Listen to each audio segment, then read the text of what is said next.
اعوذ باللہ من الشیطان الرجیم، بسم اللہ الرحمن الرحیم۔ السلام علیکم ناظرین، میں ہوں آپ کا میزبان Mirza Nadeem Baig, programme views on news with Mirza Nadeem Baig میں۔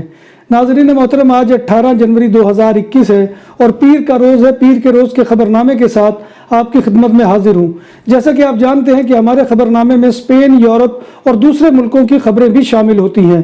آج کی سب سے پہلی خبر کا تعلق اسپین سے ہے کہ ہسپانوی امدادی کارکنوں نے اسپین کے کناریہ جزائر کے قریب سمندر میں تارکین وطن سے بھری ہوئی ایک چھوٹی سی کشتی کے مسافروں کو بچا لیا، جو یورپ پہنچنے کے لیے بہت خطرناک سمندری سفر پر نکلے ہوئے تھے۔ ان تارکین وطن کا بچا لیا جانا محض ایک اتفاق تھا، کیونکہ امدادی کارکنوں کو اچانک ہی پتہ چلا کہ گران کناریا آئس لینڈ سے تقریباً 160 کلومیٹر کی طرف ایک چھوٹی سی کشتی اور اس کے مسافر کھلے سمندر میں تند و تیز لہروں کے رحم و کرم پر تھے۔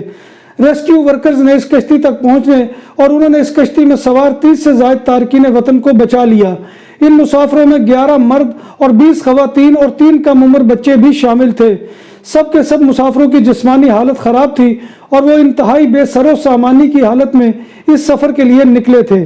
کشتی اور اس کے مسافروں سے متعلق جو ایک بات سب سے زیادہ تکلیف دہ ثابت ہوئی ہے وہ یہ تھی کہ اس کے مسافروں میں ایک 9 سالہ لڑکا بھی شامل تھا۔ وہ طویل اور خطرناک سمندری سفر کے دوران انتقال کر گیا تھا اور کشتی پر جگہ کم اور مسافر زیادہ ہونے کی وجہ سے دوران سفر اس کی لاش کو سمندر میں پھینکنا پڑا۔ ہسپانوی وزارت داخلہ کے مطابق گزشتہ برس اس طرح کی چھوٹی کشتیوں میں سوار ہو کر اور یورپ میں پناہ کی تلاش میں تقریباً 23,000 مہاجرین اور تارکین وطن اسپین کے کناریہ جزائر پر پہنچے ہیں۔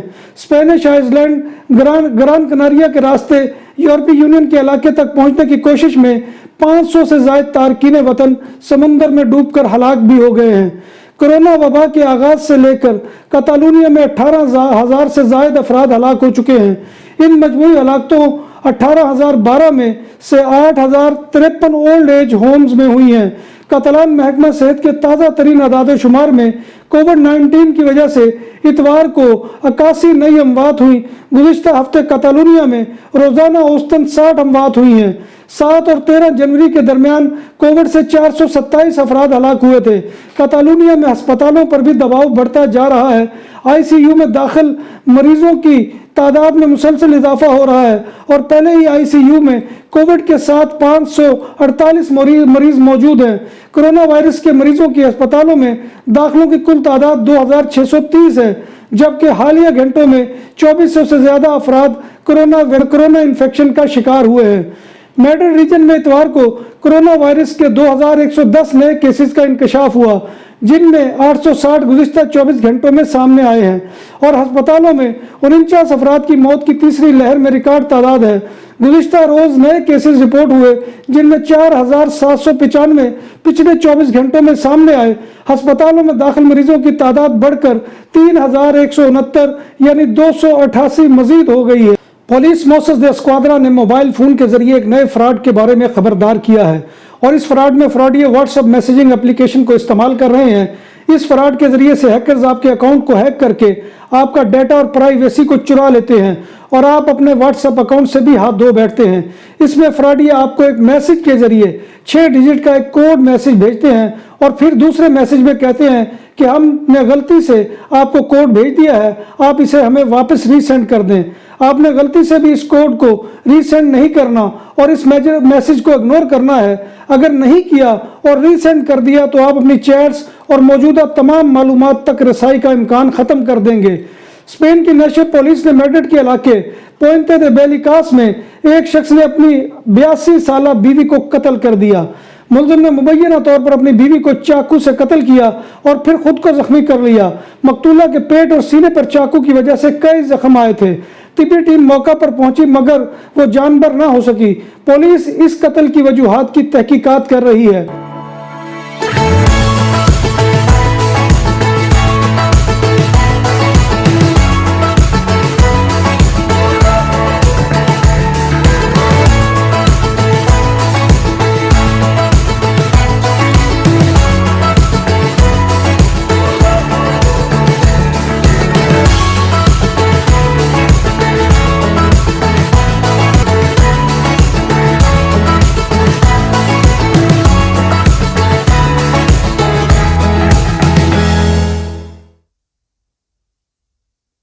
بارسلونا میں آج سے الیکٹرانک گاڑیوں کی فری چارجنگ بند کر دی گئی ہے اور اب الیکٹرانک گاڑیوں کو اس کے لیے چارجز دینے ہوں گے۔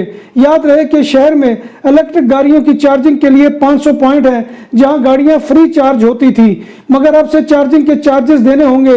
رات کو چارجنگ کے ریٹس 22 سنٹ فی کلو واٹ ہوں گے، جبکہ دن کو چارجنگ کے ریٹ زیادہ ہوں گے اور اس کی قیمت 49 سنٹ فی کلو واٹ ہوگی۔ جرمنی میں کرونا وائرس کی وبا کے باعث ہلاکتوں کی تعداد بڑھ کر اب تک 46,419 ہو گئی ہے۔ گزشتہ 24 گھنٹوں کے دوران ملک میں اس وبا کی وجہ سے مزید 445 افراد ہلاک ہوئے۔ اس دوران کل ہفتے کے روز کرونا کی نئی انفیکشن کی تعداد 13,900 کے قریب ریکارڈ کی گئی تھی۔ جرمنی میں اس مہلک وائرس کے متاثرین کی مجموعی تعداد اب 20,23,500 سے تجاوز کر چکی ہے۔ اسرائیل میں عالمی وبا کرونا وائرس سے تحفظ فراہم کرنے والی ویکسین لگانے والے 13 شہریوں کو فالج ہو گیا، جبکہ سینکڑوں شہریوں کی حالت غیر ہے۔ غیر ملکی میڈیا رپورٹ کے مطابق امریکی کمپنی فائزر کی تیار کردہ ویکسین لگانے والے 13 شہریوں کو فالج ہو گیا۔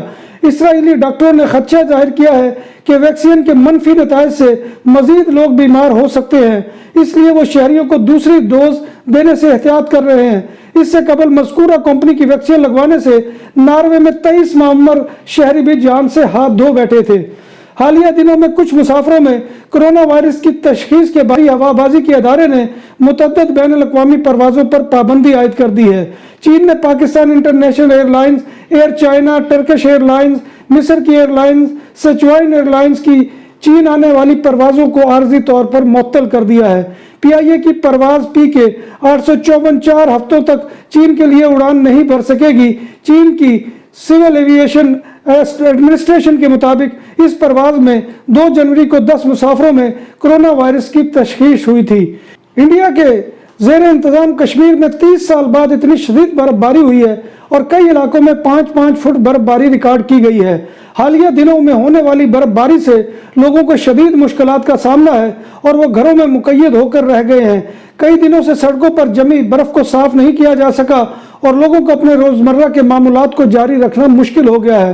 ہر شے پر برف کی سفید چادر جمی ہوئی ہے اور سردی کی شدت میں کمی واقع نہیں ہو رہی۔ کانگریس کی عمارت کیپٹل ہل پر 6 جنوری کو ہونے والے حملے کے بعد اور نئے صدر کی حلف برداری پر احتجاجی مظاہروں کے پیش نظر واشنگٹن ڈی سی سمیت ملک بھر میں سخت حفاظتی انتظامات کیے گئے ہیں۔ دارالحکومت واشنگٹن ڈی سی کے علاوہ تمام امریکی ریاستوں نے بھی اپنے کیپٹلز میں سرکاری عمارتوں کی حفاظت کے لیے اقدامات کیے ہیں۔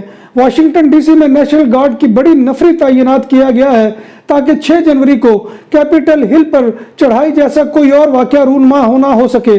واضح رہے کہ افغانستان، عراق اور شام میں موجود امریکی فوج سے زیادہ تعداد میں امریکی فوج اپنے ہی ملک میں اب زیادہ تعینات ہے۔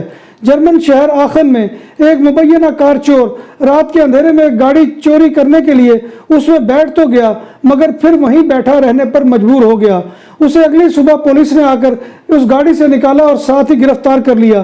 چند مقامی باشندوں نے 17 جنوری کو صبح سویرے فون پر اطلاع دی کہ ان کے علاقے میں ایک گاڑی میں ایک عجیب شخص پریشانی کی حالت میں بیٹھا ہے اور باہر نکلنے کا خواہش مند تو ہے مگر کامیاب نہیں ہو رہا۔ 52 سالہ شخص نے پولیس کو بتایا کہ میں نے گاڑی چوری کرنا چاہتا تھا اور میں نے زور لگا کر دروازہ تو کھول لیا تھا مگر جیسے ہی میں اندر بیٹھا تو دروازے کے لاک کا کوئی پرزہ ٹوٹ جانے یا شاید گاڑی کے الیکٹرانک نظام میں خرابی ہو جانے کے باعث گاڑی نہ تو سٹارٹ ہوئی اور نہ میں باہر نکل سکا۔ پولیس نے ملزم کو گاڑی سے رہائی دلانے کے بعد موقع پر ہی گرفتار کر لیا۔ پارکنگ کے دوران شوہر کی غلطی نے بیوی کی جان لے لی۔ یہ دل خراش واقعہ سعودی عرب کے شہر عجمان میں پیش آیا جہاں کار پارکنگ کے دوران ایک خاتون گاڑی کی ٹکر سے ہلاک ہو گئی۔ بھارتی فیملی معائنے کے لیے ہسپتال پہنچی تو کار پارک کرتے ہوئے اہلیہ نے شوہر کی معاونت کی۔ وہ گاڑی کے سامنے کھڑے ہو کر قطار میں کار پارک کرنے کے لیے اشارہ کر رہی تھی۔ اسی اثنا میں شوہر نے غلطی سے ریورس گیئر لگانے کی بجائے ریس دے دی اور کار تیزی سے آگے بڑھتے ہوئے خاتون کو جا لگی۔ دیوار اور کار کے درمیان خاتون کچل گئی اور موقع پر ہی دم توڑ گئی۔ آسٹریلیا میں ہونے والے سال کے پہلے گرینڈ سلیم ٹینس ٹورنامنٹ میں شرکت کے لیے بذریعہ خصوصی پرواز آنے والے 47 کھلاڑیوں کو میلبرن کے ایک ہوٹل میں 2 ہفتوں کے لیے کوارنٹین کر دیا گیا ہے۔ ٹورنامنٹ کے منتظمین کے مطابق خصوصی پرواز میں آنے والے مسافروں میں سے 2 میں کرونا وائرس کی تشخیص کیے جانے کے بعد کھلاڑیوں کو کوارنٹینا کیا گیا ہے۔ ناظرین محترم، یہ تھا آج کا خبر نامہ جو میں آپ کی خدمت میں لے کر حاضر ہوا تھا۔ امید ہے کہ آپ کو ہمارا یہ سیگمنٹ پسند آئے گا۔ آپ سے گزارش وہی ہے کہ آپ ہمارے channel BBC update T V کو سبسکرائب کریں، اس کے پروگرام کو لائک کریں، اور لائک پلیز جو ہے وہ فیس بک پر نہیں کرنا، آپ نے جو ہے ہمارا یوٹیوب کا چینل ہے اس کی ویڈیو کے نیچے جو لائک کی آپشن ہوتی ہے وہاں پر کرنا ہے۔ پروگرام کو شیئر کریں، پروگرام کے کمنٹ باکس میں آ کر کمنٹ کرنا مت بھولیے، کیونکہ آپ کا کمنٹ کرنا ہماری عزت افزائی، ہماری حوصلہ افزائی اور ہماری رہنمائی کا سب سے بڑا ذریعہ ہوتا ہے۔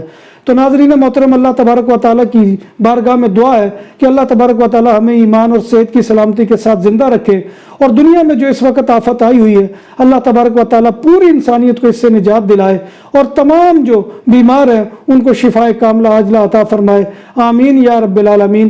اسی دعا کے ساتھ اپنے میزبان مرزا ندیم بیگ کو اجازت دیجیے۔ انشاءاللہ کل نئے پروگرام میں نئی خبروں کے ساتھ اور نئے موضوعات کے ساتھ آپ کی خدمت میں دوبارہ حاضری ہوگی۔ تب تک اللہ حافظ۔